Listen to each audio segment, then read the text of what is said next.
ദീപാരാധന മധ്യേയാണ് പൊന്നമ്പലമേട്ടിൽ മകരജ്യോതി തെളിയുക. ആ നിമിഷത്തിനു വേണ്ടിയുള്ള ഭക്തി നിർഭരമായ കാത്തിരിപ്പിലാണ് ഓരോരുത്തരും.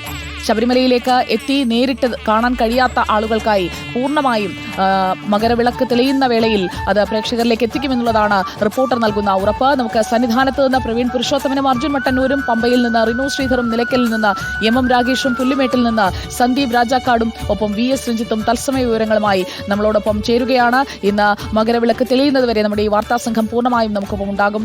പ്രവീൺ പുരുഷോത്തമനും അർജുൻ മട്ടന്നൂരും തയ്യാറാണ്. ആദ്യം പ്രവീൺ പുരുഷോത്തമനിലേക്ക്. പ്രവീൺ, സന്നിധാനത്ത് കാത്തിരിപ്പിന്റെ നിമിഷങ്ങളാണ്.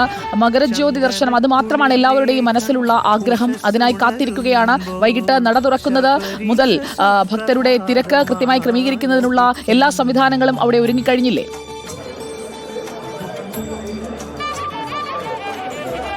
ചന്ദനക്കുളിർമേഘം ഉഷസ്സുണരുമ്പോൾ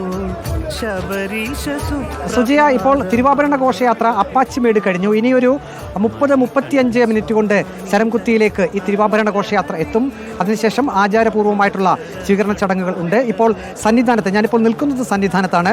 സന്നിധാനത്ത് 18-ാം പടിക്ക് സമീപമാണ് നമ്മൾ നിൽക്കുന്നത്.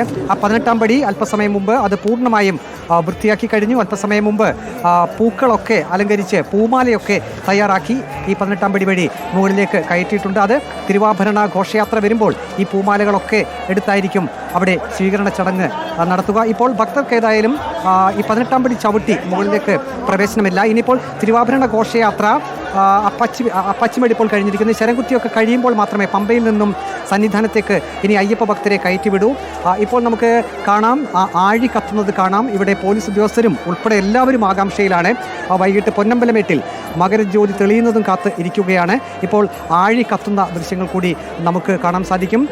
അതിന് തൊട്ടുപുറകിലാണ് വലിയ നടപ്പന്തലുള്ളത്. അവിടെയെല്ലാം വലിയ സുരക്ഷാ സംവിധാനങ്ങൾ തന്നെയാണ് ഒരുക്കിയിരിക്കുന്നത്. ഇപ്രാവശ്യം 5000 അധിക പോലീസുകാരെ സുരക്ഷാ ജോലിക്കായി ചുമത്തിയിട്ടുണ്ട്. ഇപ്പോൾ ഈ കാണുന്ന വഴിയിലൂടെയാണ് തിരുവാഭരണ ഘോഷയാത്ര സന്നിധാനത്തേക്ക് എത്തുക, 18-ാം പടിയിലേക്ക് എത്തുക. അവിടെ നിന്നും 18-ാം പടി കയറി കൊടിമര ചുവട്ടിലേക്ക് ഈ തിരുവാഭരണ ഘോഷയാത്ര എത്തും. അവിടെ വെച്ച് ദേവസ്വം വകുപ്പ് മന്ത്രി, ഒപ്പം തന്നെ ബോർഡ് പ്രസിഡന്റ് അംഗങ്ങൾ, അങ്ങനെ വിശിഷ്ട വ്യക്തികൾ ചേർന്ന് തിരുവാഭരണ ഘോഷയാത്രയെ സ്വീകരിക്കും. പിന്നീടായിരിക്കും ശ്രീകോവിലേക്ക് ഈ തിരുവാഭരണം കൊണ്ടുപോവുക. ഇപ്പോൾ നമുക്ക് ഈ തിരുമുറ്റം ആ ഭാഗമാണ് കാണുന്നത്. അവിടെ പൂർണ്ണമായും പോലീസ് വലയത്തിൽ തന്നെയാണ്. നമ്മൾ അല്പം കൂടി സൂം ചെയ്ത് കഴിഞ്ഞാൽ 108 പടി നമുക്ക് കാണാൻ സാധിക്കും. അത് പാണ്ടിത്താവളത്തിലേക്കുള്ള വഴിയാണ് ആ ദൂരെ കാണുന്നത്. അവിടെ മുഴുവൻ തീർത്ഥാടകരെ കൊണ്ട് നിറഞ്ഞു കഴിഞ്ഞു. പക്ഷെ അവർക്ക് ഈ തിരുമുറ്റം ഭാഗത്തേക്ക് ഭക്തർക്ക് പ്രവേശനമില്ല. ആ പടിക്കെട്ടിലും ഒപ്പം തന്നെ അതിന്റെ പുറകിലുള്ള തുറസായ സ്ഥലങ്ങളിലെ